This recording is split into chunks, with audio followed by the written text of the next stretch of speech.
उस भगवान का तन मन और विचार कितने शुद्ध हैं, क्योंकि पूजा करने से उस इष्ट के विचार हमारे अंदर स्वतः ही आने लगते हैं। जैसे उदाहरण के लिए आप किसी नशेड़ी व्यक्ति की संगति करेंगे तो कुछ समय बाद नशा करना आपकी आदत हो जाएगी।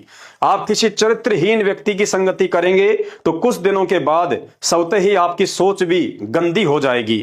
तो चलिए एक बार शुद्ध विचार और तन मन की पवित्रता को लेकर भी हम श्री ब्रह्मा विष्णु महेश जी को शुरू से ही चेक करते हैं कि ये तीनों देवता चरित्र और शुद्ध विचारों के मामले में कितने पाक साफ हैं। श्री ब्रह्मा जी के चरित्र के विषय में जानकारी हमें श्री मत्स्य महापुराण से मिलती है। श्री ब्रह्मा जी रजोगुण के स्वामी हैं, अर्थात तीनों देवताओं में से सबसे ज्यादा विषय वासना श्री ब्रह्मा जी के अंदर पाई जाती है और इसी रजोगुण के कारण साफ सुथरे चरित्र के मामले में श्री ब्रह्मा जी फेल हो जाते हैं। मत्स्य महापुराण सचित्र हिंदी अनुवाद सहित 3रा अध्याय, page number 22, code number 557, Gita press Gorakhpur से प्रकाशित। इसमें श्री ब्रह्मा जी के चरित्र के विषय में स्पष्ट लिखा हुआ है कि श्री ब्रह्मा जी की पुत्री सरस्वती, जिसे सतरूपा भी कहा जाता है, वह बहुत ही सुंदर और युवा थी। रजोगुण युक्त श्री ब्रह्मा जी अपनी पुत्री के यौवन पर मंत्र मुग्ध हो गए। नजर हटाई से भी नहीं हट रही थी। सरस्वती जैसे ही अपने पिता श्री ब्रह्मा जी को प्रणाम करने के लिए उनके चरणों में झुकी तो श्री ब्रह्मा जी अपने आप को रोक नहीं पाए और सरस्वती के साथ संभोग कर्म किया।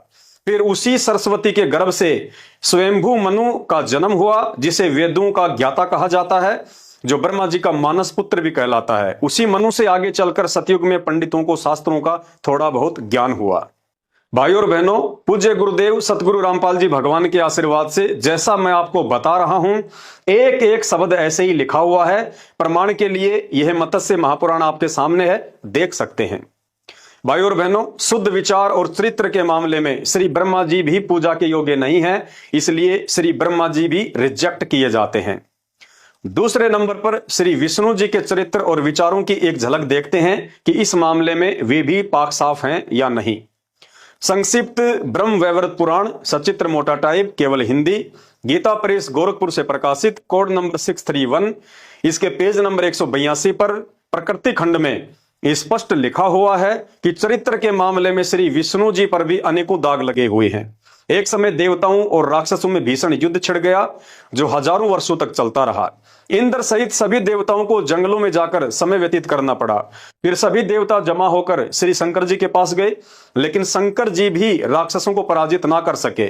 अंत में देवी भगवती से प्रार्थना की गई। देवी भगवती अर्थात दुर्गा ने अपने सारे अस्त्र शस्त्र चला लिए, परंतु शंखचूड़ राक्षस को पराजित नहीं कर सकी। अंत में देवी ने पाशुपतास्त्र का प्रयोग करना चाहा तो ब्रह्म की आकाशवाणी हुई कि इस भयंकर राक्षस शंखचूड़ को उस समय तक नहीं मारा जा सकता है जब तक कि इसकी पतिव्रता पत्नी तुलसी का पतिव्रता धर्म ना तोड़ा जाए। अंत में सभी इकट्ठे होकर श्री विष्णु जी के पास गए और सारी बात बताई। श्री विष्णु जी ने एक ब्राह्मण का रूप बनाकर धोखे से शंखचूड़ राक्षस का कवच दान में लिया और उधर से अंतर्ध्यान होकर शंखचूड़ का रूप बनाकर उसकी पत्नी तुलसी के पास पहुंच गए। तुलसी ने अपना पति समझकर उसे संभोग के लिए समर्पण कर दिया। जैसे ही तुलसी का पतिव्रता धर्म टूटा तो उधर शंखचूड़ युद्ध में देवताओं से मारा गया। हकीकत का पता चलने पर तुलसी ने श्री विष्णु जी को श्राप दे दिया। भाइयों और बहनों, श्री विष्णु और श्री शंकर जी को हम सर्वशक्तिमान भगवान मानकर पूज रहे थे। उनमें इतनी भी शक्ति नहीं थी कि समस्त देवताओं के साथ मिलकर वे दोनों उस शंखचूड़ दानव का भी कुछ बिगाड़ पाते। उस कार्य के लिए भी श्री विष्णु जी को धोखाधड़ी करते हुए एक चरित्रहीन व्यक्ति की भूमिका निभाकर अपने दामन पर दाग लगाने पड़े। सोचिए, जब उनकी पत्नी श्री लक्ष्मी जी को इस बात का पता चला होगा तो घर में कितने दिनों तक झगड़ा रहा होगा। अर्थात यहाँ पाक साफ चरित्र के मामले में श्री विष्णु जी भी रिजेक्ट किए जाते हैं, अर्थात ये भी पूजा के योग्य भगवान नहीं है। तीसरे नंबर पर श्री शंकर जी आते हैं, लेकिन देवों के देव महादेव कहे जाने वाले श्री शंकर जी तो मोहिनी को लेकर वैसे ही जग विख्यात हैं। श्री भागवत सुधा सागर, जिसे सुख सागर भी कहते हैं, गीता प्रेस गोरखपुर से प्रकाशित, कोड नंबर 1930, 12वां अध्याय, 8वां स्कंद, पेज नंबर 549 पर शादीशुदा होने के बावजूद अपनी पत्नी के ही सामने मोहिनी के साथ जो कुकृत्य श्री शंकर जी ने किया उसे सार्वजनिक तौर पर बताते हुए मुझे भी शर्म आ रही है। अतः पेज नंबर और अध्याय आपको बता दिया है, कभी भी एकांत में पढ़ लेना। भाई और बहनों, चरित्र के मामले में यहां श्री शंकर जी भी रिजेक्ट किए जाते हैं, अर्थात श्री शंकर जी भी पूजा के योग्य भगवान नहीं हैं।